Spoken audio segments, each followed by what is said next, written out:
still a ways off. What's going on, guys? Welcome back to another episode of Raven's Reviews. Today we are reviewing Forspoken.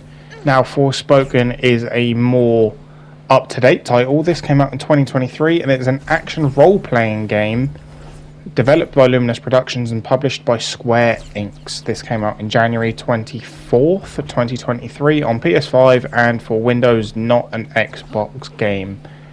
Now, this did receive some very mixed reviews, as well as some viral moments, from mixed cutscenes to gameplay imperfections, to narrative-driven things not working. And I can definitely say I experienced some of these. But before we get into that, let's get into what is Forspoken. Now, Forspoken is a game where you play as the female protagonist, Frey. Now, you are a young woman who gets transported from the modern day New York City to the fantasy world of Athia. She uses magical powers that you then need to learn and harness throughout your journey to survive. Now, Athia, however, upon entering it, is under a tyrannical rule from the four Tantas: Sila, Prav, Olas, and Cinta. But don't worry, you've got somebody to help you along on your journey, who you get a magical bracelet cuff. So, this game is an open world traversal magic game, right? This, in premise, looks and sounds amazing. However, like I mentioned earlier, it did have a very bad start.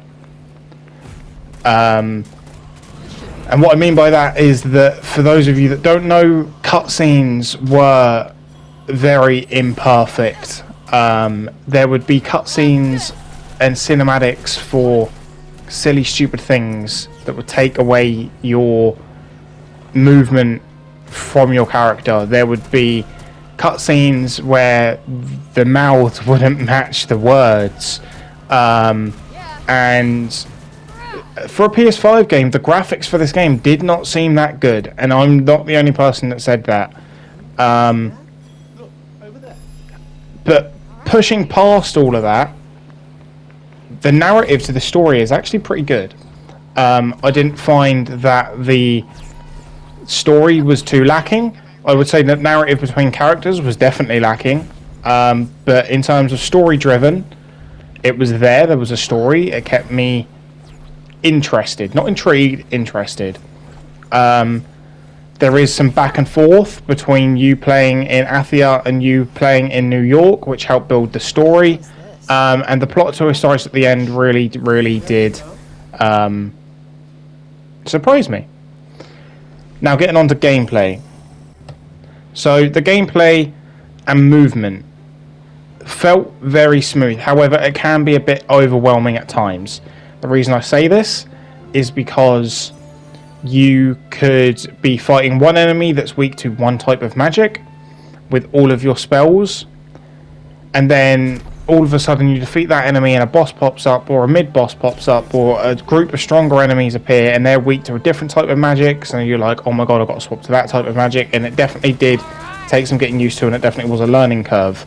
The amount of spells that they give you is wide and varying, so it sort of accounts to everyone's playstyles.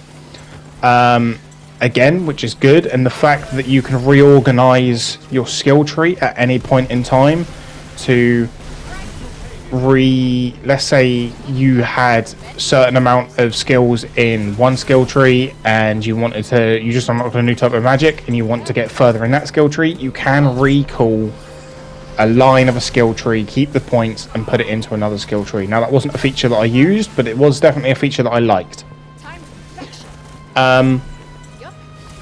Now let's go into the movement. So the movement for this game, I thought, was very smooth. I would say that I didn't have a issue with the movement. The parkour-esque feel from it was amazing. Being able to leap, jump, swing, dash, it definitely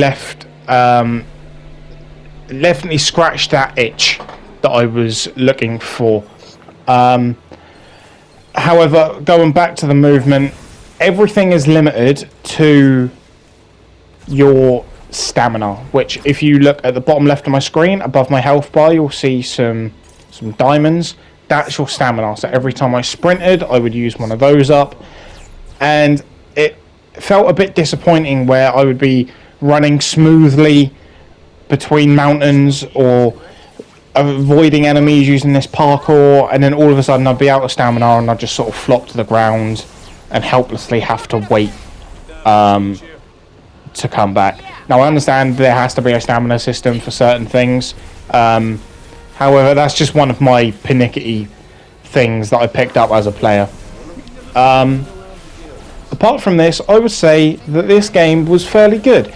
I would say if you haven't tried it already and you can get it for cheap, I would recommend it. In terms of gameplay, I would say that it's definitely had improvements and updates since its release. So it is a lot more playable now. There aren't as many bugs, there aren't as many issues. I bought this game when it first came out, and it's now the end of 2023, and I've only just finished it because I sort of stopped and started this game. Now let's get on to the trophy side of it for your trophy hunters out there. So for trophy hunters, I would say that this game is definitely a game you could plat, but it is going to be very time consuming. For myself, I have played the main story and a little bit of side questing activities. However, I didn't do much side questing because the main story was practically available to me throughout the whole time, and I didn't feel lacking in any aspect. However, like I said, I've only done the main story and a little bit of side questing, and I've only reached 40% of trophies. Now, some of this is because I haven't done side quests. There are trophies linked to side quests. There aren't any missable trophies throughout that you can't get after you complete the main campaign. There are some that are locked behind collectibles, though, that you can only get from world exploring, which is where the time-consuming restraints come in. Like having to go and do every single photo capture point, every single tower, every single etc, etc. You can see where this is sort of going. And there are a lot of extracurricular activities to do via world exploring,